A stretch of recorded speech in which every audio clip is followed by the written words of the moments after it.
Bonjour à tous, aujourd'hui je vais vous faire un exercice de résolution qui va utiliser l'inégalité de Taylor-Lagrange. En fait, je me suis questionné pas mal de fois sur le fait que l'inégalité de Taylor-Lagrange, on ne l'utilisait jamais. En tout cas, moi j'ai jamais eu l'occasion vraiment de l'utiliser. Et je suis tombé sur un exercice en révisant les séries qui utilise cette inégalité de Taylor-Lagrange. Donc cet exercice, il se trouve dans le livre de MPSI de Nguyen. Donc quand je dis Nguyen, bon, c'est toute une équipe, hein, c'est ce livre-là. Nguyen, Hochkorn, Damin. Ah non, il n'y a pas Hochkorn dans celui-là. Damin, Fontès, Jean. Voilà, et c'est à la page 675. Et il a la particularité de démontrer que la série harmonique... Hop, ça je peux le fermer, excusez-moi. Que la série harmonique, elle converge et qu'en plus on peut déterminer sa limite. Alors là, ici, c'est en n, c'est n plus 1, voilà, c'est comme ça. Donc c'est parti, on fait la démonstration de ça, on essaye de le faire assez rapidement, de ne pas perdre de temps. Donc ici, l'idée, c'est de construire une fonction f qui a x associe ln de 1 plus x. Voilà, et puis notre fonction, on va la définir sur l'intervalle 0,1. Hop, de 0,1 dans R. On se fiche de savoir dans quoi ça atterrit, si ce n'est que c'est bien défini sur l'intervalle 0,1. Ce qu'on peut dire, c'est que f' de x. Alors, ce que je peux dire ici, c'est que f est C infini. Sur 0,1. F' de x ici c'est égal à 1 sur 1 plus x.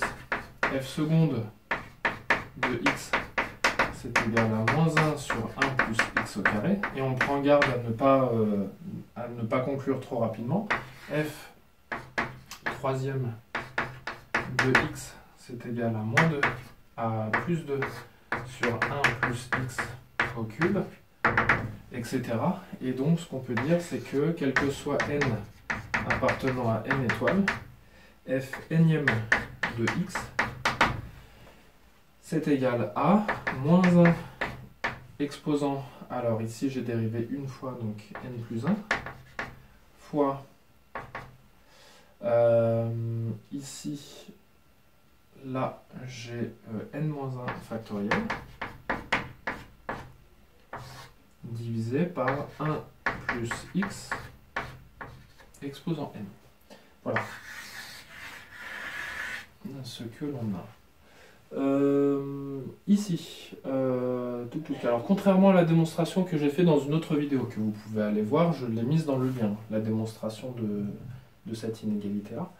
Là, je ne fais pas commencer ma somme à 0, mais je sors le terme en f de a, parce que ici, mon f de a, ça va être f de 0, ça vaudra 0. Donc ce terme-là vaut 0, donc je l'ai rajouté en tout petit ici pour faire commencer ma somme à 1. On peut utiliser, alors on va pouvoir utiliser l'inégalité de Taylor-Lagrange. La chose qu'il va falloir vérifier, c'est que la dérivée n plus unième de x, elle est plus petite qu'un certain m. Donc ce qu'on a, c'est que quel que soit n appartenant à n étoiles, hop, on a f n plus unième de x en valeur absolue qui est égal à moins 1 exposant n plus 2 fois n factoriel sur 1 plus x exposant n plus 1. Voilà, est-ce que j'ai bien tout ici? Oui. Bien tout, et ça je peux dire que c'est inférieur ou égal à n factoriel. Le moins 1, je le sors de ma valeur absolue, hein, avec la valeur absolue, il n'y a plus rien. Et divisé par un nombre qui est plus grand que 1, eh bien c'est plus petit que ne pas diviser par ce nombre-là. Voilà, donc là du coup j'ai bien réussi à majorer. C'est à n fixé, hein, c'est-à-dire que mon n il est fixé, et pour ce n fixé, f n plus unième de x est plus petit qu'une certaine valeur, et cette valeur ici c'est n factoriel. Alors cette valeur n factoriel, elle a l'air d'être très très grande, mais en fait ça va nous suffire. Ça veut dire qu'en utilisant ici l'inégalité de Taylor-Lagrange, eh bien je sais que la valeur absolue de f de b, donc ici mon b c'est un 1, de A, c'est un 0. Je sais que f et c'est l'infini sur 0, 1. Donc à n fixé, c'est dérivable n plus une fois continue la dérivée n plus unième sur 0, 1. Et la dérivée n plus unième fois, en fait, eh bien, elle existe sur l'ouvert 0, 1. Donc je peux bien utiliser cette inégalité-là.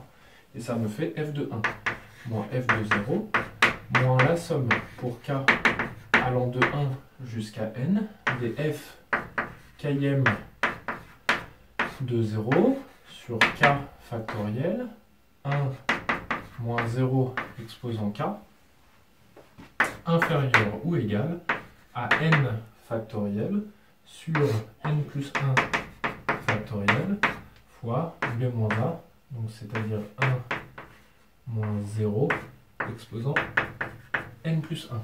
Alors ça nous fait juste 1 sur n plus 1, et ça tend vers 0 lorsque n tend vers plus l'infini. Voilà. Ça c'est quoi? C'est ln de 2, ça c'est 0, et il me reste ln de 2 moins la somme pour k allant de 1 jusqu'à n, fkm de 0 ici, fkm de 0, c'est moins 1 exposant k plus 1, fois n-1 factoriel, sur, ici le x vaut 0, donc ça nous fait juste 1, et maintenant je dois diviser par k factoriel, c'est un k ici, et ça n'existe plus. Hop, et c'est inférieur ou égal à 1 sur n plus 1, et ça c'est quoi?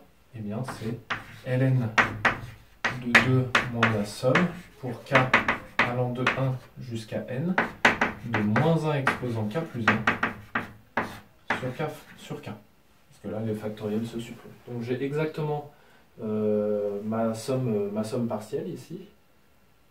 Donc j'ai ma somme partielle et ln de 2 moins cette somme partielle qui est inférieure ou égale à 1 sur n. En valeur absolue, ça tend vers 0 lorsque n tend vers plus l'infini. Et donc ça veut bien dire que la série de termes générales moins 1 exposant k plus 1 sur k converge, et ça converge même vers ln de 2. Voilà, donc ce qu'on peut dire, c'est que la série pour n appartenant à n étoiles de moins 1 exposant n plus 1 sur n, ça vaut ln de 2. Et merci l'inégalité de Taylor-Lagrange. Voilà, donc je vous rappelle aussi au passage que si je n'ai pas la série alternée, donc si j'ai pas le moins 1 puissance n, mais que j'ai la somme des 1 sur n, là on a divergence, et la divergence on peut la montrer en faisant le rapprochement avec une intégrale, ce que, par exemple, ce qui est assez sympa à faire, et voilà. Si vous ne savez pas encore le faire, allez vous renseigner là-dessus, ça me semble très important de savoir le faire également. Merci de m'avoir suivi, c'était une petite vidéo comme ça vite fait. À la prochaine.